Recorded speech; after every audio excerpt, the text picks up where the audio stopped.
le jour le plus traumatisant et le plus déstabilisant de ma vie. 2 octobre 2014. Je me rappelle que c'était le jeudi. En fait, il faut revenir au mercredi soir. Je me suis retrouvé en train de regarder différentes vidéos sur YouTube, différentes expériences de mort imminente. Et différentes vidéos qui me laissaient tellement effrayé. Et je regardais, et j'étais sidéré. Cela captivait mon attention. Et ça a commencé à me faire très peur. Je me demandais, mon esprit commençait à avoir de ces questions.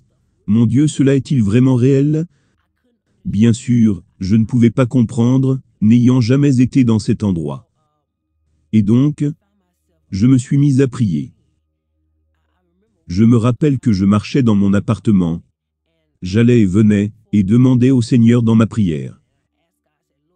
Seigneur, si tu me donnes une expérience hors du corps, je fais le vœu de partager ta parole, et de dire aux gens ce que j'ai vu. Je priais, sans m'attendre à ce que Dieu me réponde. Je ne faisais que prier, je priais, sans m'attendre à une réponse particulière. Et, après cette nuit, le lendemain, le jeudi 2 octobre, j'ai fait ce rêve. Et mon esprit a quitté mon corps. C'était comme si j'étais dans mon appartement, et mon esprit a été aspiré hors de mon corps. Et je suis passé par différents ravissements de lumière, de couleur blanche éclatante. Le meilleur que je puisse l'expliquer, c'est des différents flashs de lumière, puis apparaît devant, un ciel totalement bleu, sans nuages. C'était comme un endroit bleu, sans aucune terre, aucun arbre, aucune herbe, aucune eau. Rien. Il n'y avait rien, à part une atmosphère bleue. Et cela allait sur des millions, et des millions de kilomètres. Rien d'autre n'existait, comme si rien d'autre n'était caché. Tout était devant tes yeux, pour que tu puisses voir. Et nous étions dans une sorte de corps transparent. Un genre de corps lumineux qu'on pourrait rapporter à une âme ou un esprit. Et je pouvais voir à travers. C'était si transparent. Et en face de moi, c'était des milliers, sur des milliers, de personnes similaires à ce que j'étais. Et des milliers sur des milliers derrière moi. J'ai su que c'était une sorte de forme de l'âme. Et au milieu de ma poitrine, il y avait des graines de diverses semences. Je ne savais pas pourquoi elles étaient là. Et j'ai réalisé que j'étais en fait le seul être capable de bouger, hors de l'endroit où je me trouvais. De regarder, d'observer, de sentir, de goûter, et vous savez, de sentir la peur. Tous mes sens étaient actifs à ce stade-là. Et donc, j'ai commencé à regarder aux alentours, et à observer les choses que je voyais, sans savoir que c'était un rêve. Je pensais que c'était la réalité. Je pensais que cela se déroulait vraiment. Et j'ai regardé vers l'avant, et il y avait ce grand ombrage, très loin devant moi. Dans la ligne, c'était comme des milliers, et des milliers de personnes devant moi. Et il y avait cette ombre, une énorme ombre, mais elle n'avait aucun détail. C'était comme une vapeur. Et je pouvais voir que c'était une ombre de quelque chose qui était en face. Et à ce stade-là, j'avais beaucoup de questions, dans ce rêve. Puis venu de nulle part, j'ai entendu ces mots. Éloigne-toi de moi. Puis cet espace est juste embrasé, à un niveau que je ne peux pas qualifier. Du côté gauche de Dieu, de Jésus-Christ, ou comment vous l'appelez au jour du jugement, de son côté gauche à lui, il y avait un grand gouffre qui s'est ouvert. Et il y avait des pierres de feu. C'est comme quand tu prends un briquet, et que tu essaies de faire jaillir une flamme. Mais à la place du feu, c'était des pierres. Et elles jaillissaient de ce gouffre. Et quiconque à qui Dieu disait, « Éloigne-toi de moi », était englouti par ce gouffre. Et les flammes, et les pierres étaient si brûlantes que ça nous brûlait. Nous tous à l'extérieur de ce gouffre, le côté gauche de notre corps ou de notre forme. Ça nous brûlait, et tout le monde faisait ce geste. C'est comme quand tu dis à quelqu'un, ferme la porte, il fait très froid. C'est ainsi qu'était cette intensité. Puis le gouffre s'est fermé. La chose se passait tellement vite, que les cris étaient encore là. J'entendais. Éloigne-toi de moi. Et ça se fermait, et le cri après. Cela me terrifiait. Et sorti de nulle part, quelque chose nous harponnait, et faisait avancer la file. J'ai commencé à penser, et à comprendre où on était. Oh mon Dieu, peut-être que c'est le jour du jugement? Moi qui avais tant de questions. Et j'entendais, éloigne-toi de moi. Éloigne-toi de moi. Et toutes ces différentes personnes étaient envoyées en enfer. Et la partie qui m'a effrayé le plus, c'était quand, pour les gens qui étaient jugés, tu pouvais entendre quand Dieu leur parlait. Et tu pouvais entendre toutes les choses pour lesquelles ils étaient jugés. Donc, si quelqu'un allait en enfer pour quelque chose, que tu as aussi pratiqué dans la vie, tu savais où tu allais finir. Et donc je voyais les gens qui partaient. Je voyais des flammes, et ça nous brûlait constamment, nous tous à l'extérieur, qui n'avons pas encore été jugés. Et je pouvais entendre des personnes qui parlaient à Dieu.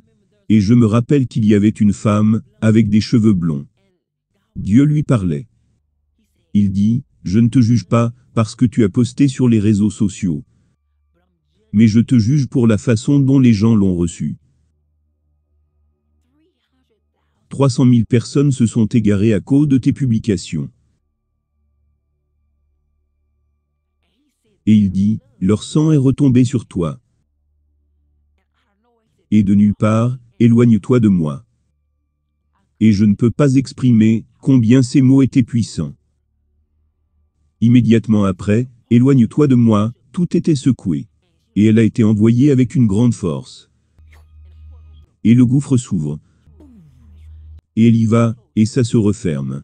Et puis, le cri était si agonisant que cela me terrifiait. Les gens qui pratiquaient l'idolâtrie, la fornication, beaucoup de ces choses que je pouvais entendre, ces personnes qui étaient devant moi étaient terrifiées, parce que beaucoup avaient trempé dans les mêmes choses. Et ils ne se sont jamais repentis. Donc des milliers, et des milliers étaient jetés. Ils allaient dans ce gouffre tellement rapidement. Je n'ai jamais vu quelque chose d'aussi rapide. Et c'est arrivé au point où j'étais le prochain dans la file. Et il m'a appelé. Et il a commencé à me parler. Et gardez à l'esprit que toute notre vie tient dans sa main. Et tout ce que nous avons fait au cours de notre vie témoignera contre nous. Donc tu ne peux pas mentir, parce que ta vie témoigne. Elle dit, oui tu l'as fait. Tu as fait ceci, tu as fait cela à cette époque, oui tu l'as fait. Et au moment où Dieu me parlait, il y avait un grand écran. Comme si, quoi que Dieu dise, cela avait eu lieu. Et donc, il a commencé à me parler. Il a commencé à me raconter tout ce que j'aurais pu faire de mieux, et, à ce stade, j'étais comme, ok Seigneur, oui j'aurais pu faire ça en mieux, je l'ai pas fait. Donc il a commencé à me parler d'autre chose, et il a amené cette histoire, avec cette femme en particulier, et, il m'a demandé pourquoi je ne lui ai pas pardonné, et il m'a donné son nom spécifiquement. Je ne vais pas le dire ici. Il m'a donné spécifiquement son nom, et j'ai su exactement de quoi il parlait. Il m'a demandé pourquoi je ne lui ai pas pardonné. J'ai répondu que je l'avais fait. Seigneur Dieu, je lui ai pardonné. Il a dit, eh bien, si tu lui as pardonné, quand tu l'as au téléphone, comment se fait-il que tu la traites, comme si cette situation se déroulait encore, et encore? Et j'ai dit, Seigneur Dieu, mais je lui ai pardonné. Et il dit, si tu lui as pardonné, pourquoi il y a toujours ces graines de semence sur ta poitrine? Je me regarde, et j'étais comme, oh mon Dieu. Donc ces choses, ce sont les graines de semence de ce que j'ai fait dans ma vie, les choses que je n'ai pas pardonnées. Donc il me parlait, et j'étais comme, oh mon Dieu. Et il m'a regardé et a dit, parce que tu ne lui as pas pardonné, je ne te pardonne pas certains de tes péchés. Et j'étais comme, oh mon Dieu. Et il a commencé à me dire beaucoup d'autres choses. Et il ne m'a pas encore dit une seule bonne chose, jusque-là. Et à ce stade, je commence à être terrifié, parce que mon esprit commençait à penser à cet endroit. J'imaginais combien ce feu brûlant sera déversé sur moi quand ce gouffre va être ouvert. Et donc, j'étais effrayé. Je ne sais pas comment expliquer à quel point j'étais terrifié. Les mots ne peuvent pas le décrire. Combien c'est terrible. Les mots ne peuvent pas décrire combien c'est terrifiant d'être face à face avec son Créateur. Et il n'y a rien qu'on puisse lui cacher. Rien. Tes pensées intérieures sont mises à nu devant lui. Tes perceptions, comment tu te sens, toutes les choses que tu abrites dans ton corps, sont présentées devant lui. Et donc, je suis arrivé au point où j'étais comme, je ne voulais plus entendre Dieu. J'étais vraiment en train de tourner ma tête, parce que j'étais effrayé que, vous savez, que c'était fini. J'étais si effrayé. Et donc j'ai tourné ma tête. Et il était juste constamment en train de me dire ce que je n'avais pas fait de juste, ou que j'aurais dû mieux faire. Et à ce stade, je savais que j'allais en enfer. Je le savais. J'étais entièrement persuadé que c'était ça. Donc je tourne ma tête, et j'étais comme. Je ne veux pas en entendre plus. Tu connais mes pensées. J'étais juste comme. J'essaye juste d'imaginer à quel point l'enfer sera difficile. J'étais comme, oh mon Dieu, Seigneur, je n'ai plus aucune chance. Si j'y vais, je ne pourrai pas revenir. Oh Seigneur, s'il te plaît, ne m'envoie pas là-bas. S'il te plaît, oh Dieu. J'étais très terrifié. J'étais plus terrifié que je ne peux l'exprimer. Et donc je tourne ma tête, et, à ce stade, je ne veux plus entendre ce qu'il a à dire parce que je savais, à ce stade, que j'allais en enfer. Et j'avais ma tête tournée. Et sorti de nulle part, il y a eu cette sensation rafraîchissante qui est venue sur mon âme. Et je tourne ma tête, en ralenti, et des larmes coulaient de mon visage.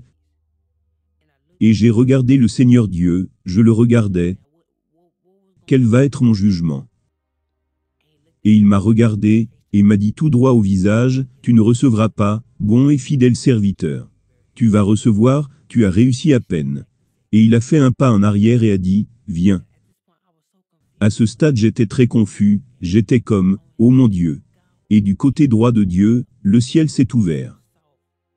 Si doux, avec des lumières brillantes, des couleurs indescriptibles, des couleurs que je n'avais jamais vues dans ma vie. C'était tellement, tellement si beau, tellement incroyable. Et les couleurs explosaient à mesure qu'elles grandissaient. Elles grandissaient à mesure que le ciel s'ouvrait, si tendrement. Et je marchais dans cette direction, et, alors que je dirigeais ma main vers le portail, les doigts de ma main devenaient plus grands. Les doigts de ma main grandissaient, c'était comme si je grandissais. Comme si je grandissais dans un état de maturité, d'un corps glorifié. Et donc mes jambes aussi sont devenues plus grandes. Et tu pouvais voir à quel point j'étais devenu plus grand de l'autre côté. Et comment mon âme a été transformée dans un corps glorifié. Et mon corps était en train de passer à travers, et la seule partie qui restait était ma jambe droite et juste, avant que mon pied ne soit posé, je me suis réveillé. Le rêve m'avait tellement effrayé. Je suis resté sous les draps pendant des heures. J'étais tellement terrifié, j'étais terrifié de bouger, j'étais terrifié de faire quoi que ce soit, parce que j'avais peur que cela soit ajouté à mon jugement. Je pensais que c'était le jugement. Je ne l'ai pas ressenti comme un rêve. Je pouvais ressentir, je pouvais goûter, je peux vous dire ce que cela m'a fait ressentir. Tout était si vivant, dans le rêve. Et, à ce moment, j'ai demandé à Dieu, pourquoi m'as-tu donné ce rêve? Il m'a répondu, parce que je veux que tu préviennes mon peuple. Que les choses que tu as vues, sont les choses qui doivent arriver. Et je n'avais pas réalisé ce pourquoi j'avais prié, et les vœux que j'avais faits devant Dieu. Que Dieu allait le réaliser, et que maintenant il attend que je réalise ma part. Donc c'est pour cela que je suis là en train de vous parler en ce moment. Pardonnez. Laissez tomber. Je ne pourrais pas vous décrire combien de personnes permettent à la rancœur de grandir en eux et de causer de l'amertume, ce qui leur fait faire les choses pour lesquelles ils sont jugés, des choses qui leur feront rater le paradis. J'étais terrifié, j'ai vu tellement de gens qui allaient en enfer. C'était comme si j'étais le seul, parmi des milliers et des milliers devant moi. C'était effrayant pour moi.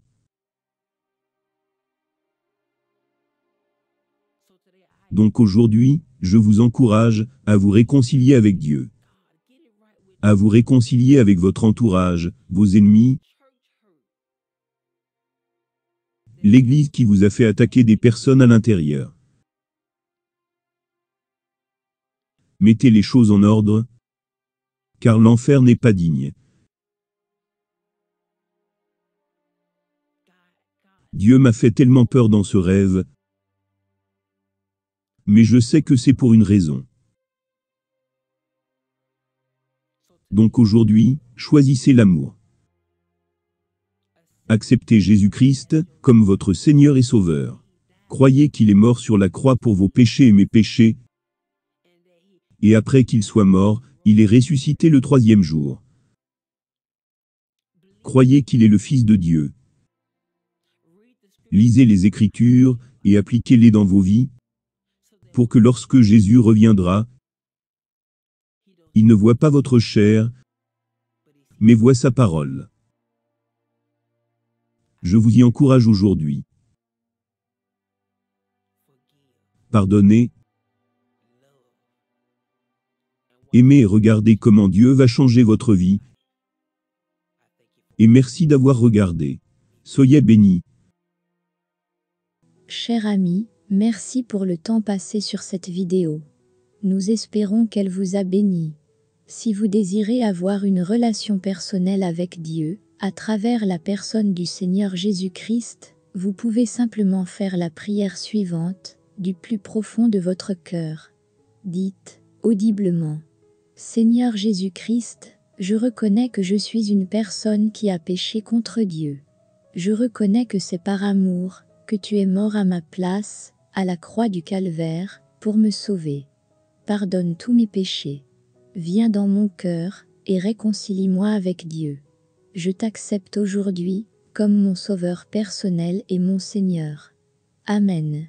Si vous avez sincèrement fait cette prière, nous croyons que le Seigneur Jésus-Christ viendra à vous et vous guidera. Dieu vous bénisse. Amen.